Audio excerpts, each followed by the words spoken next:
அன்பான தோழர்களே, உலகத்தில் யாராவது நம்மளை அடிச்சிட்டாங்க, கெட்ட வார்த்தையில் பேசிட்டாங்க, திட்டாங்க, இல்லை நமக்கு கெடுதல் பண்ணிட்டாங்கன்னா நம்ம என்ன பண்ணுவோம்? அவங்க கூட பேச மாட்டோம். அவங்க இப்படி வராங்கன்னா நம்ம இப்படி போவோம். மூஞ்சி கொடுத்து பேச மாட்டோம், முகம் காமிப்போம். இதெல்லாம் நம்ம ஏன்னா நமக்கு அவங்க மேலே போவோம். அந்த பிட்டர்னஸ், அந்த கசப்பு உள்ளவே வச்சுட்ருக்குறோம். ஆனால் வேதம் என்ன சொல்ல தெரியுங்களா? அப்படி நம்ம இருக்கக்கூடாது. ஏன்னா இயேசு கிறிஸ்து நம்முடைய பாவங்களை மன்னிச்சார். ஸோ நம்மளும் என்ன பண்ண, நம்ம சகோதரன் பாவங்களை மன்னிக்கணும். பேதர் ஏசப்பாட்ட கேட்குறாரு, என்னுடைய சகோதரனுடைய தப்பை நான் எத்தனை முறை ஏசப்பா மன்னிக்கணும்? 7 முறையில் 70 தரம் மன்னிங்கன்னு சொல்கிறார் ஏசப்பா. அது மாத்திரம் இல்லை, அவர் நம்முடைய பாவத்தை மன்னிச்சனால நம்மளும் நம்முடைய சகோதரன் பாவத்தை மன்னிக்கணுங்க. அது மாத்திரம் இல்லை, நம்ம ஒருத்தர் நேசிச்சோம்னா அவங்க பண்ணுற தப்பை நம்ம ரெக்கார்ட் பண்ணி எழுத மாட்டோம், மன்னிச்சிடும்.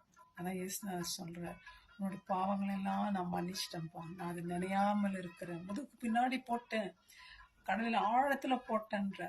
நம்ம அப்படி நினைக்கிறோமா? செய்கிறோமா?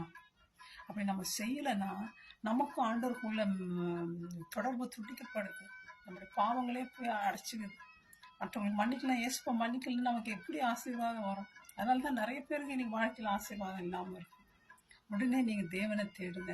யாரோ நீங்கள் மன்னிக்கலையோ உடனே மன்னிப்பு கேளுங்க. அந்த சூரியன் அஸ்தமனம் ஆகிறதுக்கு முன்னாடி நீங்கள் ஒப்புரவாகணும்னு நான் பைபிள் சொல்லு. ஆகவே இனிமேல் நோ மோர் கிரட்ஜ், யார் மேலேயும் கசப்பு வைக்கக்கூடாது. உடனே ஹேண்ட் ஷேக் பண்ணுங்க, உங்களை நேசிங்க. இது ரொம்ப கஷ்டம்தான், மற்றவங்களை நேசிக்கிறது ரொம்ப கஷ்டம், கடினம். மறக்கிறது, அவங்கள பண்ண தப்பை மறக்கிறதுக்கு ரொம்ப பெரிய தியாகம் செய்யணும். ஆனால் நீங்கள் ஜெபிச்சிங்கன்னா ஏசப்பா உங்களுக்கு உதவி செய்வோம். ஆகவே உடனே மன்னிங்க, ஆசீர்வாதத்தை ஏசப்பாட்டு பெறுங்க. May God bless you my friends. Thank you. Bye.